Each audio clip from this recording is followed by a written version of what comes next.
Estimados participantes, tengan ustedes muy buenas tardes.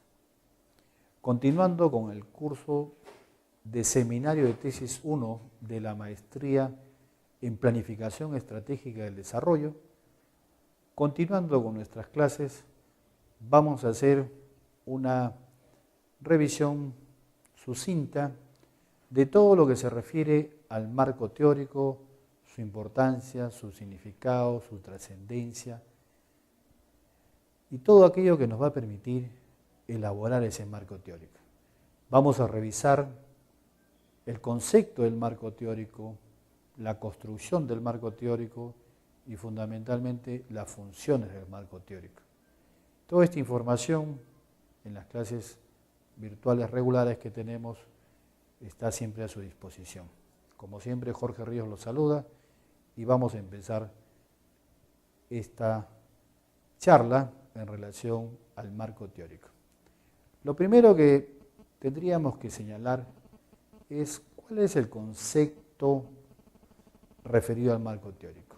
Por esto recurrimos a muchos autores, investigadores reconocidos, y dentro de ellos vamos a encontrar en estas definiciones, en lo que hemos recomendado en la literatura, algunos de ellos, y dos en particular, que Hernández, Fernández, que vamos a revisar, ¿no? El concepto que ellos plantean en relación al marco teórico señalan lo que se está presentando en esta diapositiva, que es el compendio escrito de artículos, libros y otros documentos que describen el pasado y el actual estado del conocimiento sobre el tema o el problema del estudio. Ayuda a documentar nuestra investigación, agrega valor a la literatura existente. Otro concepto de Arias Galicia nos señala, para el marco teórico, que radica en presentar los razonamientos que fundamenten la supuesta relación entre los factores o variables, una conexión entre la posibilidad de un antecedente y su correspondiente consecuente, la relación entre un posible factor casual y un conjunto de ellos y sus correspondientes efectos. La construcción del marco teórico, de modo en síntesis, podemos decir que conlleva a revisar la literatura correspondiente y adopción de una teoría o desarrollo de una perspectiva teórica o de referencia. Hemos dicho que en las primeras aproximaciones, nosotros al revisar la literatura, vamos a tener probablemente que establecer en función al interés del tema una identificación preliminar de la literatura que vamos a revisar, tanto temática como por autores, y a partir de ellos haremos una primera aproximación para luego hacia adelante poder entrar con mucho más detalle en función de la construcción del marco teórico. Como funciones del marco teórico, vamos a señalar que pasa revista a la situación actual del conocimiento en un tema dentro de una disciplina o ciencia. Esto es fundamental porque va a establecer una línea de base sobre el estado actual de un determinado tema de interés de investigación. De otro lado, ese marco teórico puede identificar y señalar con precisión los vacíos o lagunas existentes en cuanto a dicho conocimiento o a la práctica de la profesión, considerando aspectos como las anomalías, es decir, cuando una teoría no se cumple o no se cumple del todo. La estructura lógica del marco teórico, engranando toda la información de manera coherente. Justificar las razones para suponer una relación entre las variables, definir variables y dar pie a las hipótesis.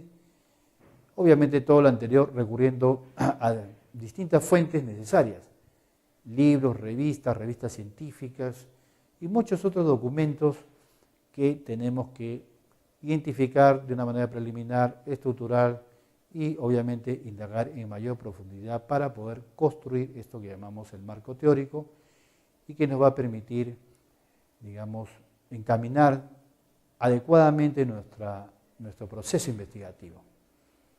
Para Tamayo y Tamayo, el marco teórico cumple las siguientes funciones.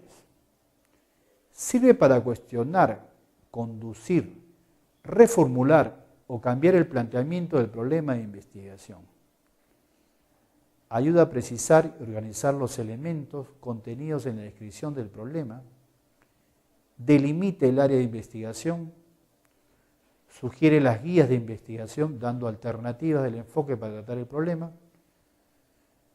Conjuga conocimientos del área que se va a investigar.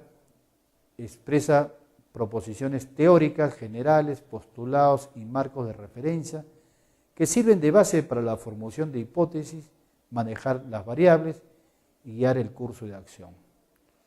Esto es muy importante, es sustantivo, tiene su trascendencia en el proceso de la investigación porque va a constituir pues esa plataforma teórica en la cual vamos a tener que referenciar todo nuestro proceso investigativo. Hemos dicho que la información se encuentra en distintas fuentes. La calidad es de las mismas, hay que determinarlas, hay que investigarlas, pero en términos generales los distintos autores señalan que las fuentes de información se pueden clasificar en primarias, secundarias y terciarias. Eso también de alguna manera lo hemos estado señalando en las distintas clases y con algunos ejemplos. Revisar la literatura es consultar y obtener bibliografía, materiales útiles para los propósitos del estudio, que pueden diferir de un estudio a otro, de los cuales se extrae y se recopila información relevante para el problema de investigación. Por lo tanto, queda claro que es una revisión, es una lectura de manera selectiva. Cuando definimos las fuentes primarias, también podemos traer a colación a algunos autores para su definición de fuente primaria. Las fuentes primarias proporcionan los datos de primera mano, pues se trata de documentos que contienen los resultados como libros, antologías, artículos, monografías, tesis y disertaciones, documentos oficiales, reportes de asociaciones, trabajos presentados en conferencias, seminarios, artículos periodísticos, testimonios de expertos, documentos, videocintas, en diferentes formatos, en foros, páginas de internet, entre otros. Es decir, en función al tema que vamos a investigar, podemos traer a colación que en distintos medios o formatos vamos a tener acceso a información de fuente primaria, validada, reconocida, que hay que identificarla obviamente, y poder hacer en su momento un cruce de fuentes, hacer un análisis de cada una de ellas, ¿no? También se ha mencionado, y es frecuente hablar de la información o los datos que podemos capturar de fuentes secundarias. Y esto también el autor León Sánchez dice que son listas o compilaciones y resúmenes de referencias o fuentes primarias publicadas, es decir, ha tenido un procesamiento de una determinada área del conocimiento en particular, las que comentan a los artículos, libros, tesis, disertaciones y otros documentos especializados. Es de alguna manera también una interpretación en muchos casos de fuentes primarias, ¿no? Por último, también este autor señala lo que se conoce como las fuentes terciarias, señalando que constituyen los documentos donde se encuentran las referencias a otros documentos de características diversas, correspondientes también a artículos de revistas y otro tipo de publicaciones. Son útiles para detectar fuentes no documentales como organizaciones que no financian estudios, miembros de asociaciones científicas, etc.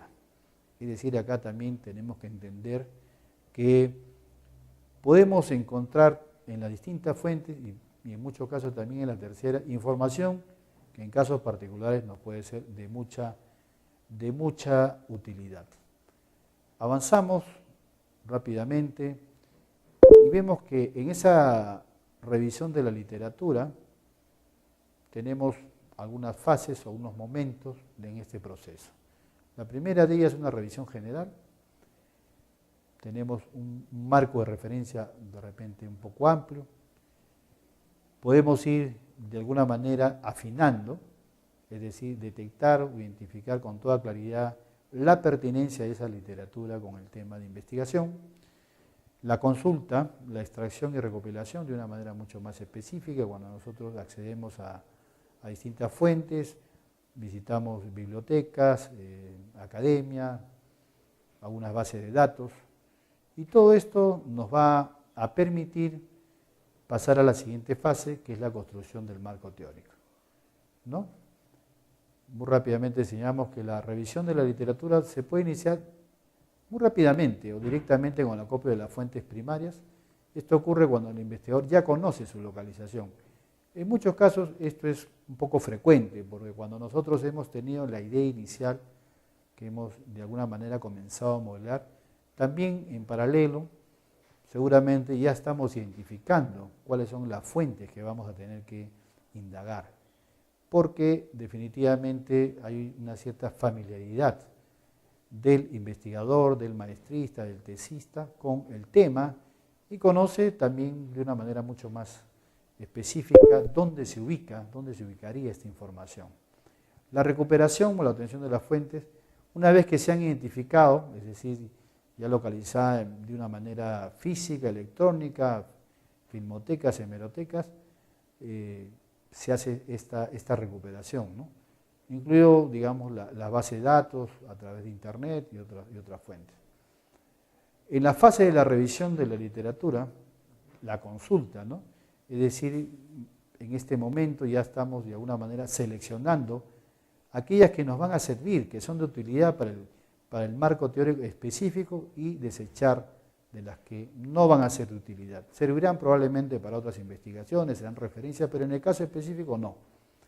En todas las áreas de conocimiento de la fuente primaria más utilizadas para elaborar marcos teóricos son los libros, revistas científicas y ponencias o trabajos presentados en congresos, porque entendemos que en los eventos científicos, en los congresos especializados, de alguna manera se está un poco al día tomando las referencias actuales para poder de alguna manera señalar cuál es el estado del arte, en qué estamos en este momento, la importancia y la trascendencia de un determinado tema en el mundo académico, en el mundo de la investigación.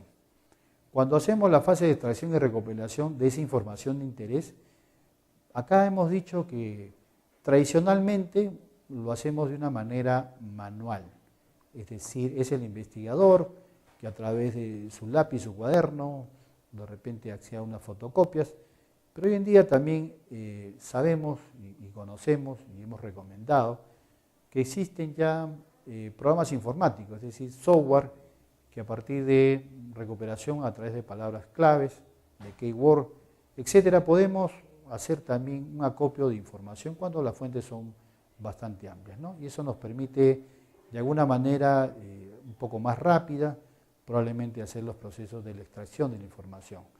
Y esto también es importante por el tema del factor tiempo y que obviamente no está, digamos, obviando propiamente la revisión, ¿no? Es simplemente para el proceso de la extracción, para después una revisión y una adecuada clasificación y valoración de la información que podemos nosotros extraer, ¿no? Varias maneras de resumir la referencia, se ha revisado, también se les ha pasado el material respectivo, es de alguna manera como la cita, los datos bibliográficos en relación al tema de investigación, la muestra, el procedimiento de la investigación, resultados, conclusiones, etcétera, etcétera, ¿no? Cuando también estamos en este proceso es bastante interesante organizarlo en ficheros que nos permitan poder hacer la recuperación de la información que nos interesa y ordenarlos de una manera cronológica, por tema, subtema, es decir, de una manera estructurada, ¿no? Y una manera de resumir una referencia completa incluye pues la cita o datos bibliográficos, el problema de investigación, la hipótesis, el sujeto de la muestra, los procedimientos, resultados y conclusiones. Todos estos aspectos que venimos desarrollando con el marco teórico que hemos alcanzado también esa bibliografía es que ustedes en la siguiente clase nos van a presentar, cada uno obviamente enmarcado en el tema de investigación que ustedes mismos han seleccionado.